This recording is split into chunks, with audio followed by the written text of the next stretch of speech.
Friends, मी स्वाती पदार्थ recipes मराठीमध्ये तुम्हा सर्वांचं अगदी मनापासून स्वागत करते। अशी कोणतीच व्यक्ती नसेल ज्याला पाणीपुरी आवडत नसेल।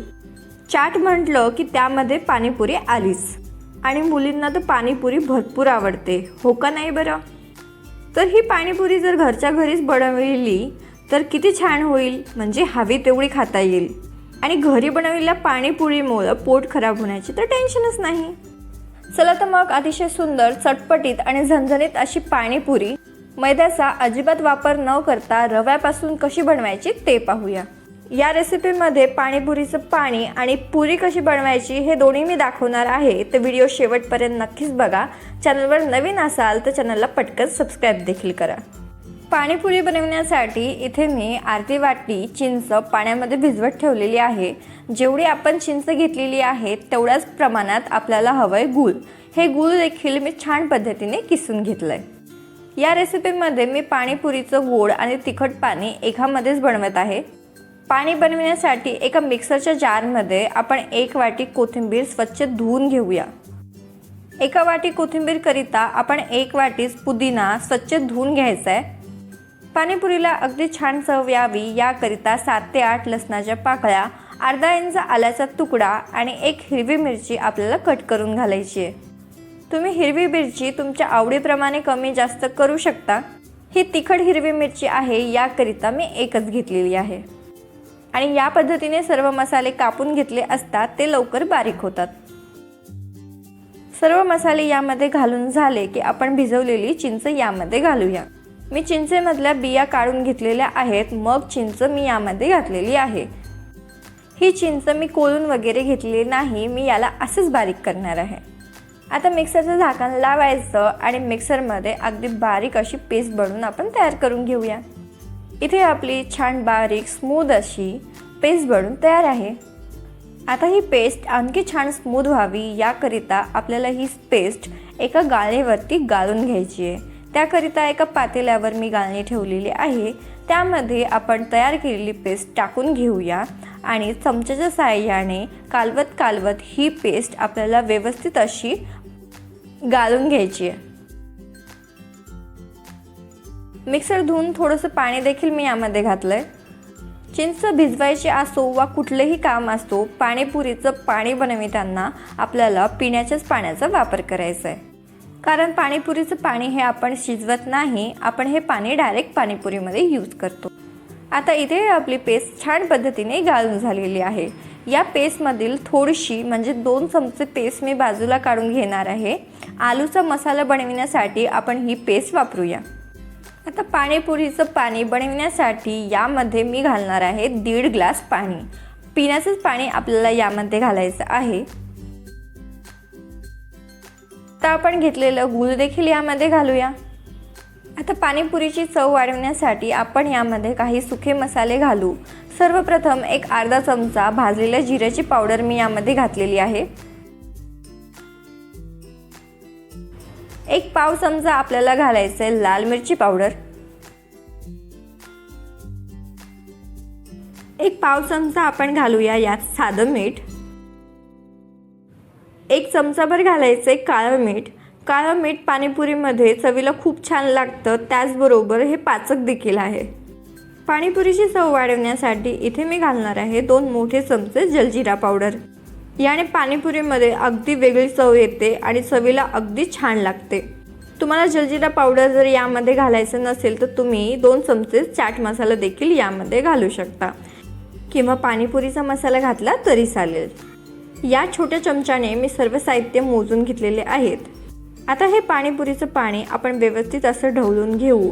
पाणीपुरीचं पाणी तुम्ही डायरेक्ट यूज करू शकता, पण पाणी बनविल्यावर कमीत कमी 3 ते 4 तास असंच मुरत ठेवायचं, जेणेकरून आपण यामध्ये जे मसाले घातलेले आहेत त्याचा फ्लेवर रिलीज होतो आणि पाणीपुरी चवीला छान लागते।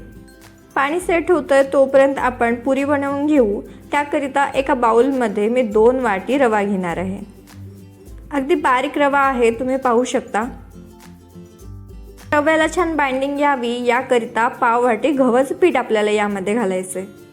गव्हाच्या पिठाऐवजी तुम्ही मैदा देखील यामध्ये घालू शकता। 1 पाव चमचा मीठ मी यामध्ये घालणार आहे। आणि पाणीपुरी छान फुगावी याकरिता अगदी चिमूटभर सोडा आपल्याला यामध्ये घालायचा आहे. सोड्याचं प्रमाण बिलकुलही वाढवायचं नाही, एवढा सोडा पुरेसा होतो. आता हे सर्व साहित्य आपण हाताने छानपैकी एकजीव करून घेऊया आणि थोडं थोडं पाणी घालत अगदी घट्ट आणि व्यवस्थित असं पीठ आपण मळून घ्यायचं आहे. थोडं थोडं करतच घट्ट असं पीठ आपण मळून घेऊया. शेवटी मी सांगेन की पाणीपुरीचं पीठ मळण्यासाठी आपल्याला किती पाणी लागलं आहे. इथे तुम्ही बघू शकता मी 1 वाटी पाणी घेतलेलं होतं आणि यामधील पाव वाटी पाणी माझं उरलेलं आहे, म्हणजे आपल्याला पीठ मळण्यासाठी पाऊण वाटी पाणी लागलेलं आहे. आता हे पीठ आपण झाकून एक अर्धा तास सेट होण्यासाठी ठेवूया. अर्ध्या तासामध्ये आपलं हे पीठ अगदी व्यवस्थित असं सेट होतं. आपल्याला हे पीठ 2 ते 3 मिनिटे हाताने छानपैकी मळत मळत लवचिक करून घ्यायचे. पीठ छान मळून झालं की आपण यामधून छोटे छोटे बॉल्स कट करून घ्यायचे. एक साधारण पोळी लाटता येईल असेच बॉल आपल्याला कट करून घ्यायचे. आता याच्या हातावरती छोटे छोटे पेढे बनवून घेऊया. तुम्ही बघू शकता पोळीच्या आकाराचे पिठाचे उंडे किंवा पेढे मी बनवून घेतलेले आहेत. आता आपण हे लाटून घेऊया. आपल्याला पिठाला अजिबात कोरडं पीठ लावायचं नाही आणि याच पद्धतीने आपल्याला पाणीपुरीसाठीची पोळी लाटून घ्यायची आहे. पाणीपुरीसाठीची बनवली जाणारी ही पोळी आपल्याला अगदी एकसारखी लाटायची आहे. कुठे जाड किंवा कुठे बारीक अशी पोळी लाटायची नाही, नाहीतरी पाणीपुरी देखील कुठून जाड आणि कुठून बारीक होते. तुम्ही बघू शकता या पद्धतीची पातळ पोळी मी लाटून घेतलेली आहे. आता कुठलेही एक डब्याचं झाकण घ्यायचं आणि त्याने छोटे छोटे अशी पाणीपुरी कट करून घ्यायची, किंवा तुम्ही कुकी कटरचा वापर करून देखील पाणीपुरी कट करू शकता. आणि लहान मुलांसाठी तुम्ही छोटी छोटी पाणीपुरी देखील तयार करू शकता. आता इथे आपले छोटे छोटे पुऱ्या बनून तयार आहे, तुम्ही पाहू शकता. या पद्धतीच्या जाड पुऱ्या आपल्याला बनवून घ्यायच्या आहेत. बाकीच्या पुऱ्या करजेपर्यंत आपल्या या पुऱ्या कोरड्या पडू नये त्याकरिता एक सुती कपडा मी ओला करून घेतलेला आहे आणि त्यावरती या सर्व पुऱ्या आपण ठेवून घेऊ. आपली ही पुरी जर कोरडी पडली तर ती फुगणार नाही, याकरिता सुती कपड्यावरती आपल्याला ही ठेवून घ्यायची आहे आणि वरतून देखील सुती कपडा आपल्याला अंतरवून घ्यायचा आहे. लक्षात ठेवा, हा कपडा आपल्याला ओलाच करून घ्यायचा आहे.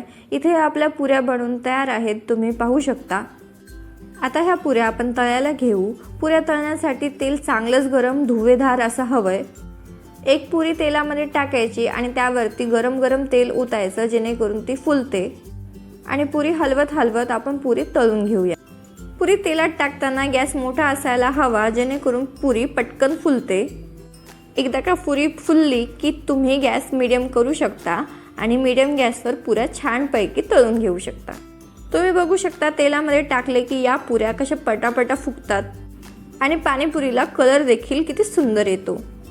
दोन्ही साईडने पुऱ्या छानपैकी गोल्डन ब्राऊन झाल्या की आपण पुऱ्यांना काढून घेऊ आणि याच पद्धतीने सर्व पुऱ्या आपण एक एक करत तेलामध्ये सोडून घेऊ आणि सर्व बाजूने छानपैकी गोल्डन ब्राऊन होईपर्यंत तळून घेऊ.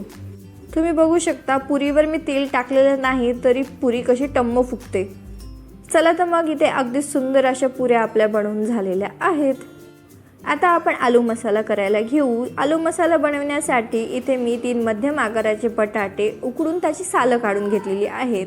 आता आपण जी पाणीपुरीची पेस्ट बाजूला ठेवलेली होती ती यामध्ये घालायची आहे. या पेस्टमुळे आपल्या या मसाल्याला अगदी छान चव येते. आता यामध्ये मी काही सुके मसाले घालणार आहे. त्यामध्ये सर्वप्रथम पाव चमचा लाल मिरची पावडर, एक अर्धा चमचा जिरेपूड, एक पाव चमचा चाट मसाला, पाव चमचा काळं मीठ आणि एक पाव चमचा माझ्याकडे साधं मीठ आहे.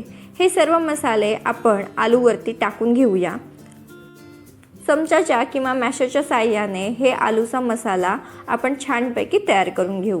इथे मी सर्व साहित्य अगदी एकजीव करून घेतलेले आहेत. आता इथे मी पाववाटी उकडलेले काळे चणे यामध्ये घातलेले आहेत आणि हे काळे चणे देखील आपण छानपैकी मिक्स करून घेऊया. आता इथे हे आपले पाणीपुरीचं पाणी, पाणीपुरीचा मसाला आणि पाणीपुरीची पुरी बनून तयार आहे. आता आपण पाणीपुरी तयार करून घेऊ. त्याकरिता एक पाणीपुरी आपण फोडून घेऊया. त्यामध्ये थोडासा आलूचा मसाला, बारीक चिरलेला कांदा आणि पाणी भरून घ्यायचं. आणि घरी बनवलेली अगदी चमचमीत झणझणीत अशी हवी तेवढी पाणीपुरी एन्जॉय करायची। आजची ही रेसिपी आवडली असेल तर नक्कीच ट्राय करा। कशी झाली कमेंट बॉक्सद्वारे आम्हाला कळवा। व्हिडिओला लाईक करा, तुमच्या फ्रेंड्स आणि फॅमिलीसोबत देखील शेअर करा। चला तर मग लवकरच भेटूया अशाच एका नवीन रेसिपीसोबत।